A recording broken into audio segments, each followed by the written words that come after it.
Assalamu alaikum wa rahmatullahi wa barakatuh. Welcome, good evening, and welcome to our Ramadan IFTAR with the community, from which we hope everybody will benefit. I am pleased to be here today hosting this event. I am also delighted to see this gathering of brothers and sisters, members of our community, and our friends from all over the state of Massachusetts. It is encouraging and gratifying to see all of you here tonight. Thank you very much for responding to our invitation. Ladies and gentlemen, first of all, I would like to thank some of the parish that provide their help every time we need them. The City of Malden and its officials members, who provided us with the lovely and the comfortable room we're in today, and have aided us with the associations since its inception, especially the head of the city, Mayor Gary Christensen, and the rest of the staff, and Karen Hayes, who we had to bring from her day off to open the room for us. Thank you so much for your help and your support. I also want to thank all the women and men, of course, that helped the organization financially and with their support and assistance.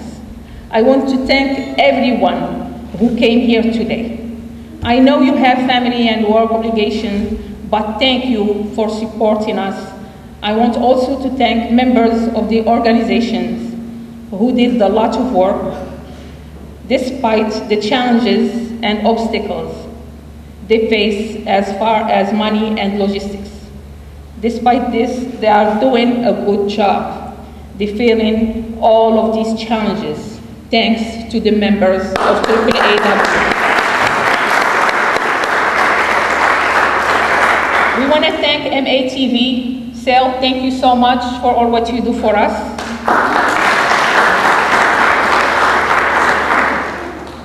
This means a lot to us. We're going to be on the TV again. Thanks to Malden YWCA. Thank you, ladies. Thanks for their support and everything they did for us. Thanks to the Malden Arts Association, who are always willing to meet and encourage our talented Arab women in the field of art.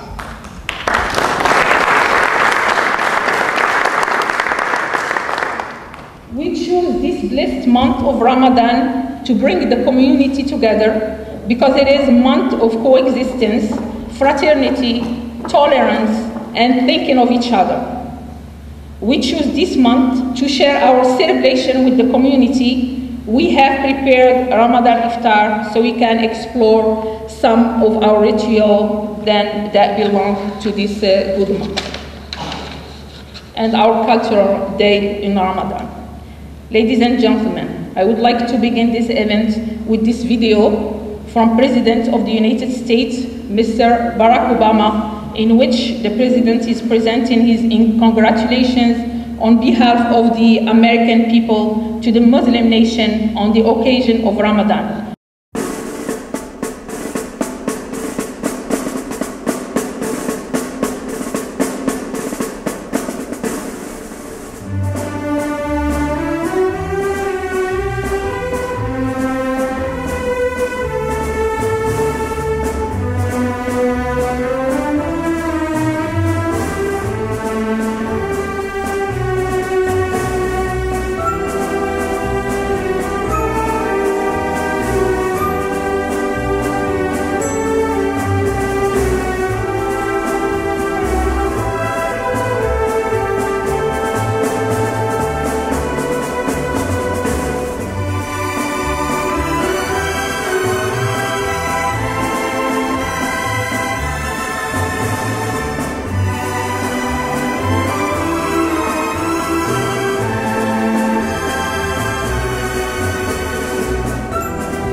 Muslim sister, she's gonna have just like a small speech, explain Quran and why we have this month.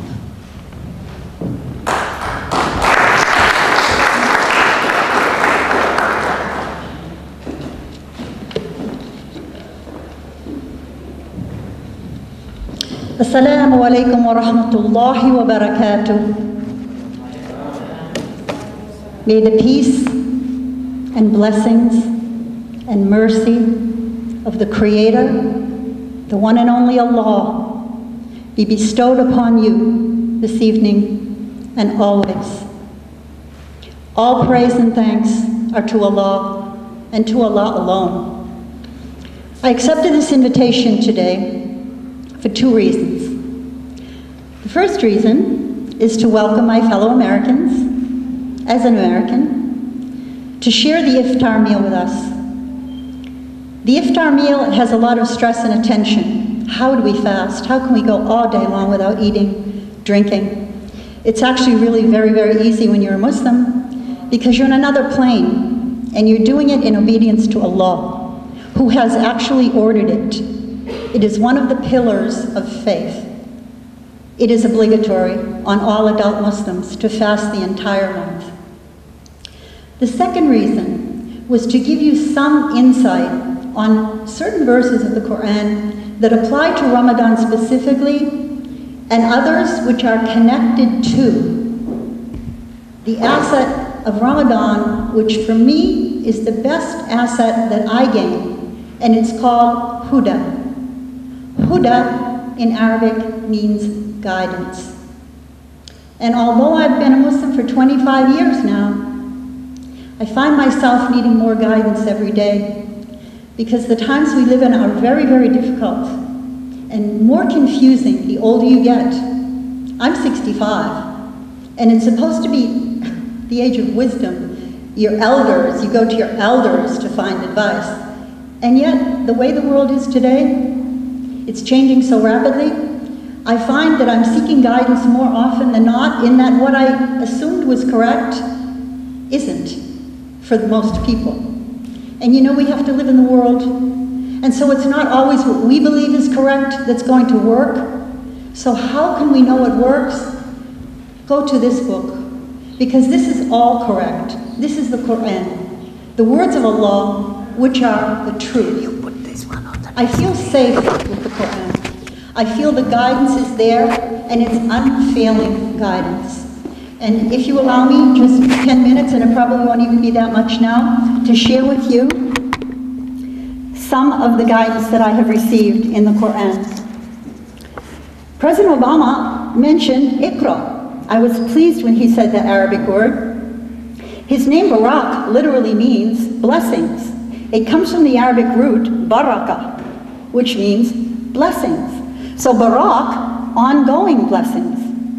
And Iqra is the first command revealed to the human race from Allah, to read. So tonight, if you allow me to read to you some verses that I hope you will enjoy, and perhaps later we can discuss things further after we've eaten.